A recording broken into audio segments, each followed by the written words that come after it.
प्रिय भक्तों, अगर आप भी चाहते हैं कि आप शनि देव की कुदृष्टि से बचे रहें और आपको शनि देव की सिर्फ आशीर्वाद और असीम कृपा ही प्राप्त हो, तो आप इस महामंत्र का जाप अवश्य करें। इस मंत्र के नियमित 108 बार जाप करने से नकारात्मक ऊर्जा और बुरी शक्तियां समाप्त होती हैं। काला जादू, टोना टोटका और तंत्र बाधा, काला जादू, टोना टोटका और तंत्र बाधा का नाश होता है। व्यक्ति का तेज और आत्मविश्वास बढ़ता है और साथ ही शनि देव की कृपा से उसे अथाह धन की प्राप्ति होती है। इसलिए प्यारे भक्तों, आप इस महामंत्र का जाप अवश्य करें। जिस भी भक्त ने आज तक इस महामंत्र का जाप किया है, उसे सिर्फ शनि देव की असीम कृपा ही प्राप्त हुई है। इसलिए प्यारे भक्तों, आप इस महामंत्र का जाप अवश्य करें। यह मंत्र बहुत ही शक्तिशाली और प्रबल मंत्र है। इस मंत्र का प्रभाव तुरंत ही दिखाई देने लगता है और साथ ही आपका जीवन सुखद हो जाएगा। अगर आप शनि देव का आशीर्वाद प्राप्त करना चाहते हैं तो इस वीडियो को लाइक और चैनल को सब्सक्राइब जरूर कर दीजिए और कमेंट बॉक्स में जय शनि महाराज अवश्य लिख दीजिए। तो चलिए भक्तों, मंत्र का जाप करना प्रारंभ करते हैं। ओम ह्रीं सन शनैश्चराय सर्वदोष निवारणाय स्वाहा। ओम ह्रीं सन शनैश्चराय सर्वदोष निवारणाय स्वाहा। ओम ह्रीं सन शनैश्चराय सर्वदोष निवारणाय स्वाहा। ओम ह्रीं सन शनैश्चराय सर्वदोष निवारणाय स्वाहा। ओम ह्रीं सन शनैश्चराय सर्वदोष निवारणाय स्वाहा। ओम ह्रीं सन शनैश्चराय सर्वदोष निवारणाय स्वाहा। ओम ह्रीं सन शनैश्चराय सर्वदोष निवारणाय स्वाहा।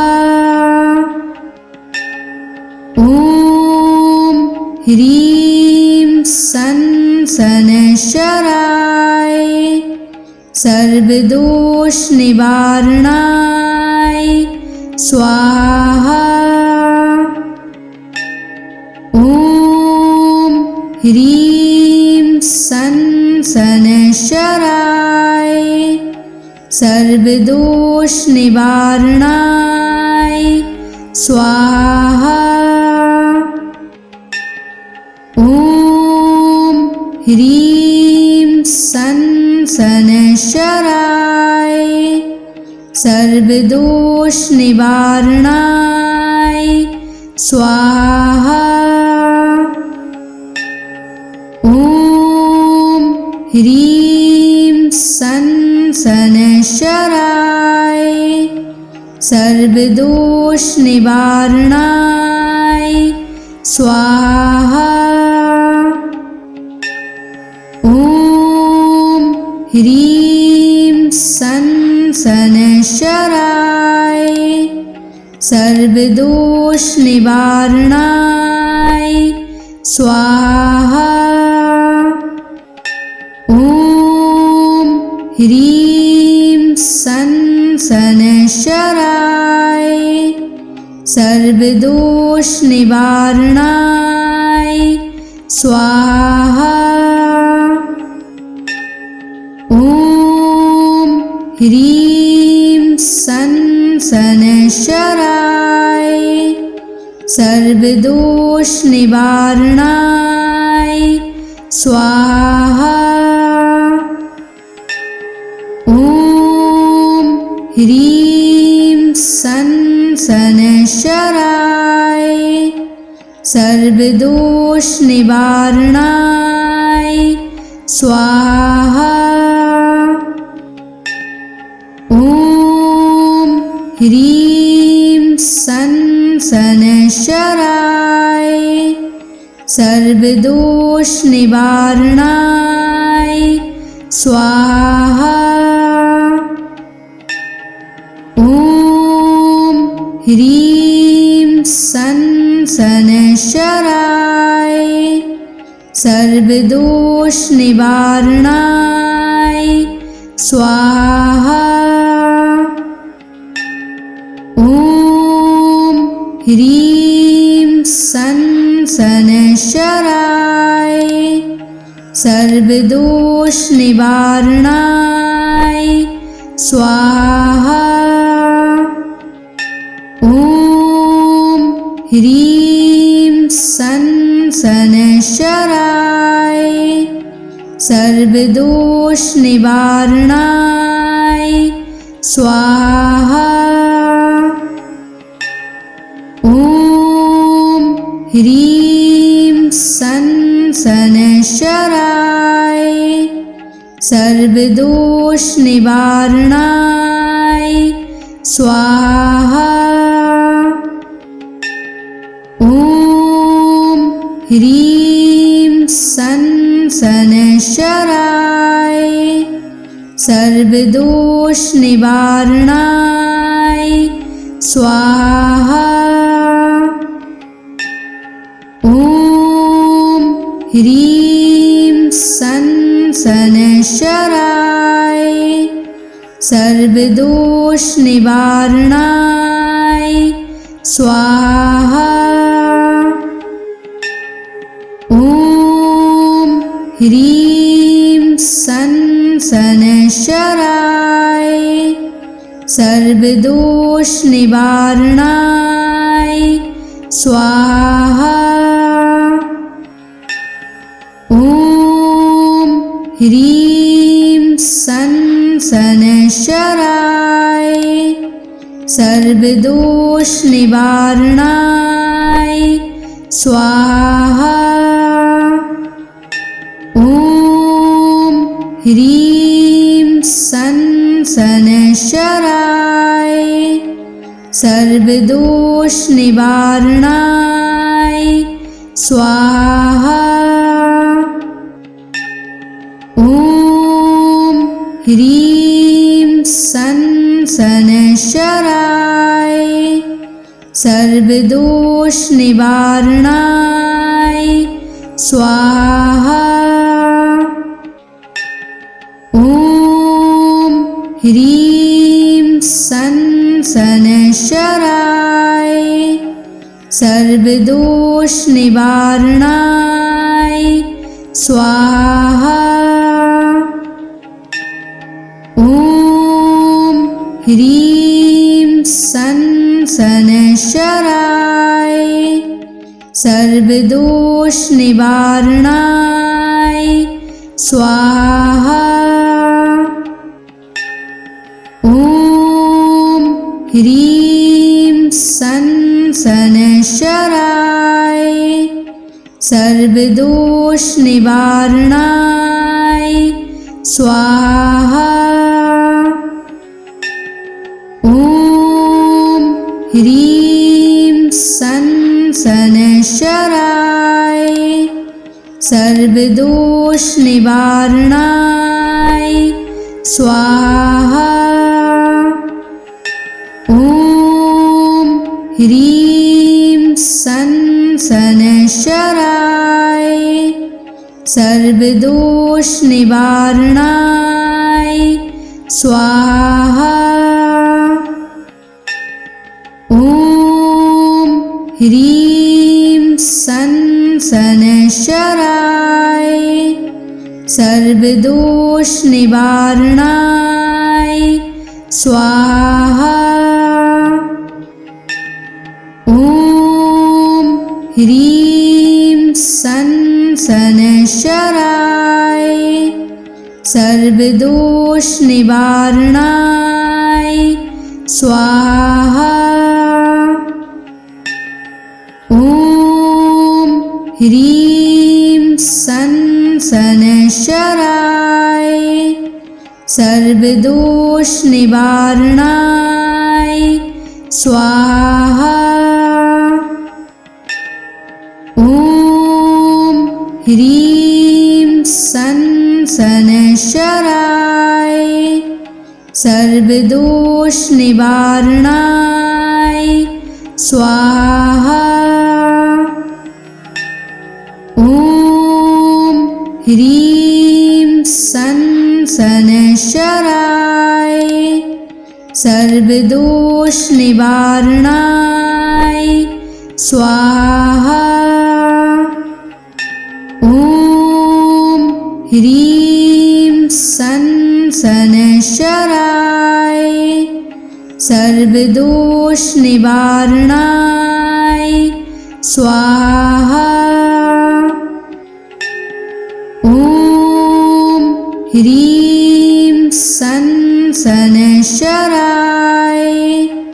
सर्वदोष निवारणाय स्वाहा।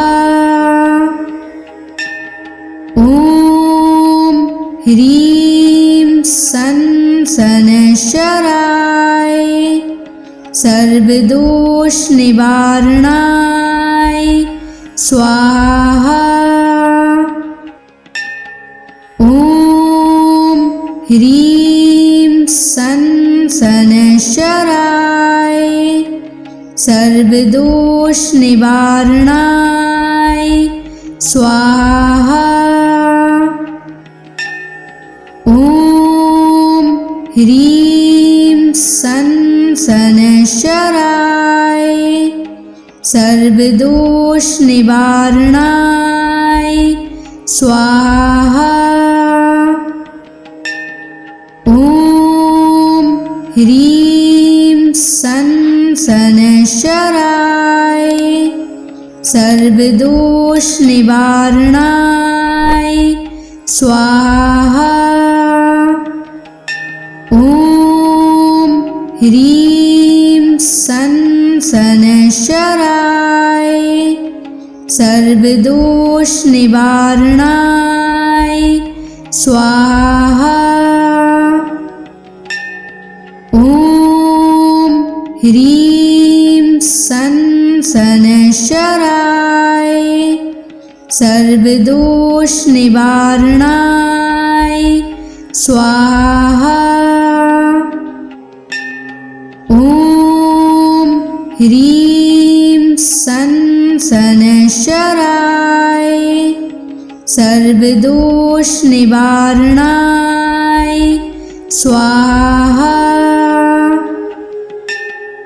ॐ ह्रीं सनशराय सर्वदोष निवारणाय स्वाहा। ॐ ह्रीं सनशराय सर्वदोष निवारणाय स्वाहा। ॐ ह्रीं सनशराय सर्वदोष निवारणाय स्वाहा। ॐ ह्रीं सनशराय सर्वदोष निवारणाय स्वाहा। ॐ ह्रीं सनशराय सर्वदोष निवारणाय स्वाहा। ॐ ह्रीं सनशराय सर्वदोष निवारणाय स्वाहा। ह्रीं सन शनैश्चराय सर्वदोष निवारणाय स्वाहा। ॐ ह्रीं सन शनैश्चराय सर्वदोष निवारणाय स्वाहा। ॐ ह्रीं सन शनैश्चराय सर्वदोष निवारणाय स्वाहा। ॐ ह्रीं सन शनैश्चराय सर्वदोष निवारणाय स्वाहा। ॐ ह्रीं सन शनैश्चराय सर्वदोष निवारणाय स्वाहा। ॐ ह्रीं सन शनैश्चराय सर्वदोष निवारणाय स्वाहा।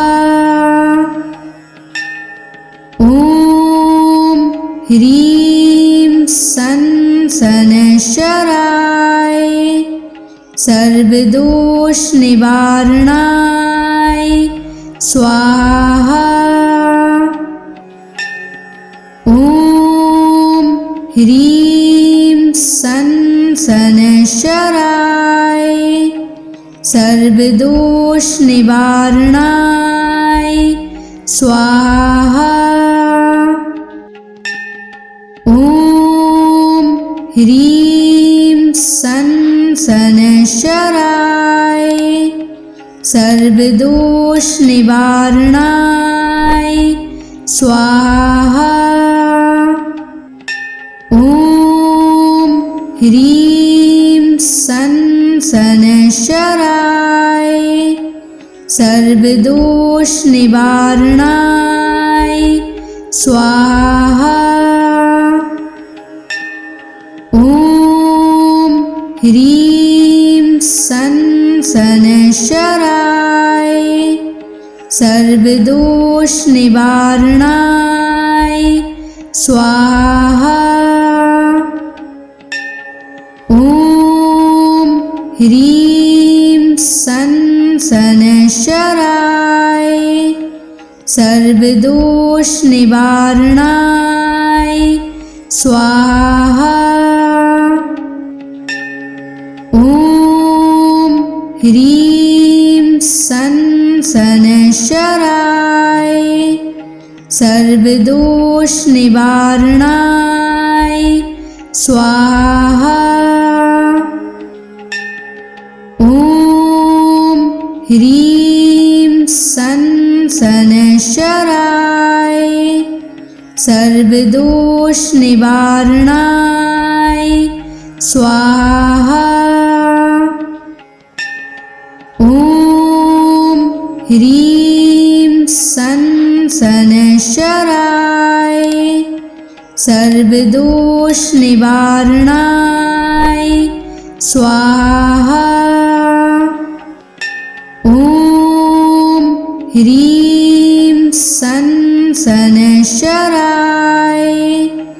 सर्वदोष निवारणाय स्वाहा। ॐ ह्रीं सन शनैश्चराय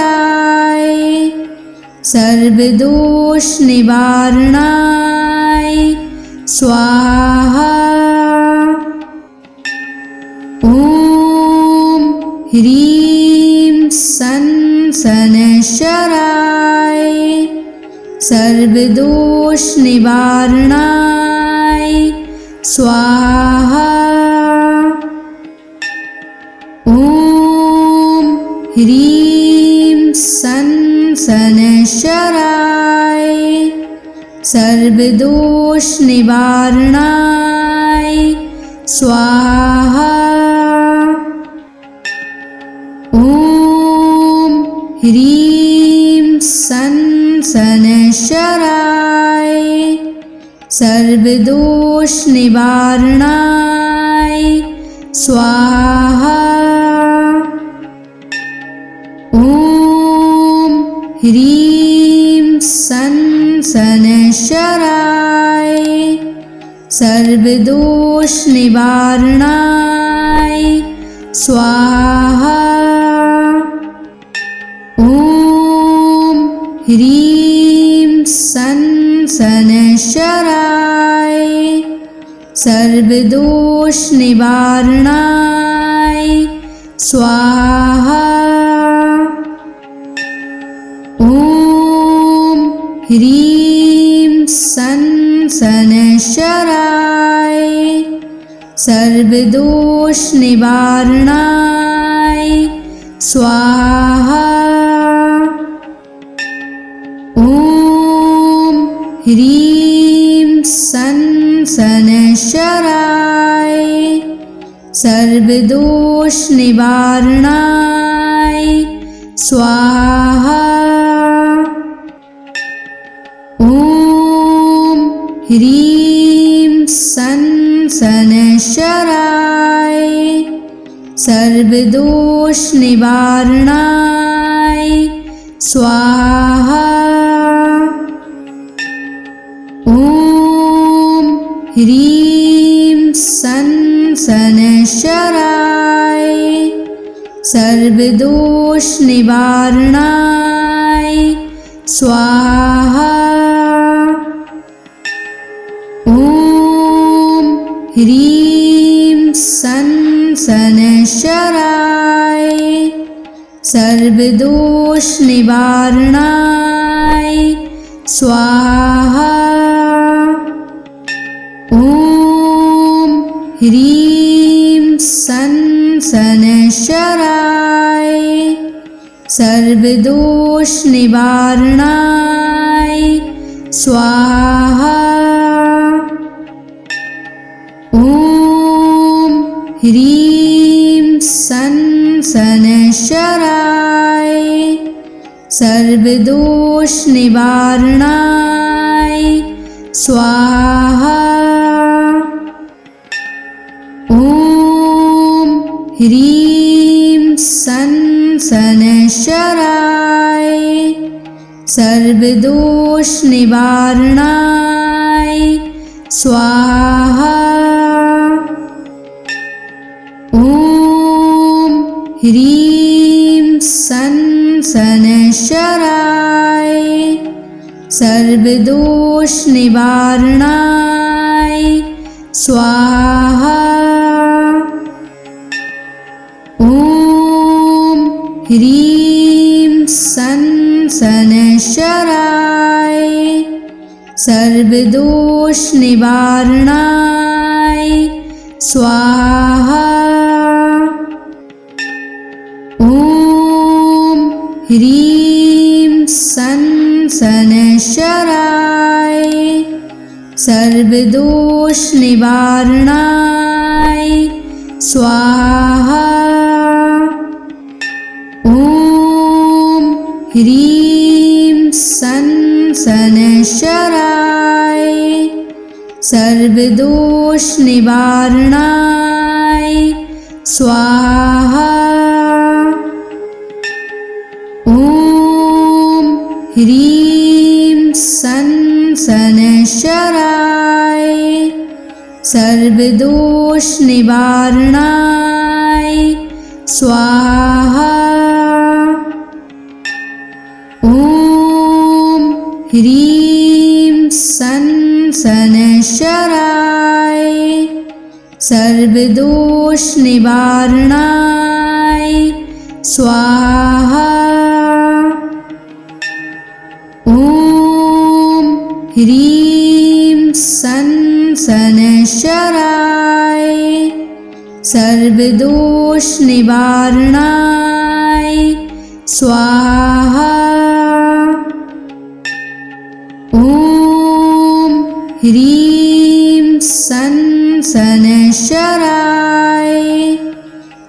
सर्वदोष निवारणाय स्वाहा। ॐ ह्रीं सं शनैश्चराय सर्वदोष निवारणाय स्वाहा। ॐ ह्रीं सं शनैश्चराय सर्वदोष निवारणाय स्वाहा। ॐ ह्रीं सं शनैश्चराय सर्वदोष निवारणाय स्वाहा। ॐ ह्रीं सं शनैश्चराय सर्वदोष निवारणाय स्वाहा। ॐ ह्रीं सं शनैश्चराय सर्वदोष निवारणाय स्वाहा। ॐ ह्रीं सं शनैश्चराय सर्वदोष निवारणाय स्वाहा। ॐ ह्रीं सं शनैश्चराय सर्वदोष निवारणाय स्वाहा। ॐ ह्रीं सं शनैश्चराय सर्वदोष निवारणाय स्वाहा। ॐ ह्रीं सं शनैश्चराय सर्वदोष निवारणाय स्वाहा। ॐ ह्रीं सं शनैश्चराय सर्वदोष निवारणाय स्वाहा। ॐ ह्रीं सं शनैश्चराय सर्वदोष निवारणाय स्वाहा। ॐ ह्रीं सं शनैश्चराय सर्वदोष निवारणाय स्वाहा। ॐ ह्रीं सं शनैश्चराय सर्वदोष निवारणाय स्वाहा। ॐ ह्रीं सं शनैश्चराय सर्वदोष निवारणाय स्वाहा। ॐ ह्रीं सं शनैश्चराय सर्वदोष निवारणाय स्वाहा। ॐ ह्रीं सं शनैश्चराय सर्वदोष निवारणाय स्वाहा। ॐ ह्रीं सं शनैश्चराय सर्वदोष निवारणाय स्वाहा। ॐ ह्रीं सं शनैश्चराय सर्वदोष निवारणाय स्वाहा। ॐ ह्रीं सन शनैश्चराय सर्वदोष निवारणाय स्वाहा। ॐ ह्रीं सन शनैश्चराय सर्वदोष निवारणाय स्वाहा। ॐ ह्रीं सन शनैश्चराय सर्वदोष निवारणाय स्वाहा। ॐ ह्रीं सन शनैश्चराय सर्वदोष निवारणाय स्वाहा। ॐ ह्रीं सन शनैश्चराय सर्वदोष निवारणाय स्वाहा। ॐ ह्रीं सन शनैश्चराय सर्वदोष निवारणाय स्वाहा। ॐ ह्रीं सन शनैश्चराय सर्वदोष निवारणाय स्वाहा। ॐ ह्रीं सन शनैश्चराय सर्वदोष निवारणाय स्वाहा। ॐ ह्रीं सन शनैश्चराय सर्वदोष निवारणाय स्वाहा। ॐ ह्रीं सन शनैश्चराय सर्वदोष निवारणाय स्वाहा। ॐ ह्रीं सन शनैश्चराय सर्वदोष निवारणाय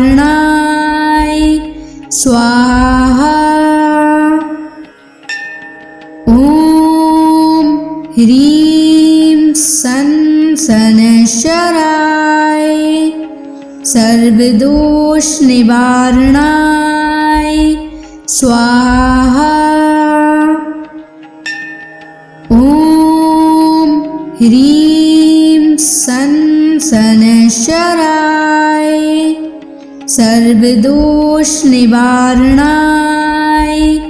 स्वाहा। ॐ ह्रीं सन शनैश्चराय सर्वदोष निवारणाय स्वाहा। ॐ ह्रीं सन शनैश्चराय सर्वदोष निवारणाय स्वाहा।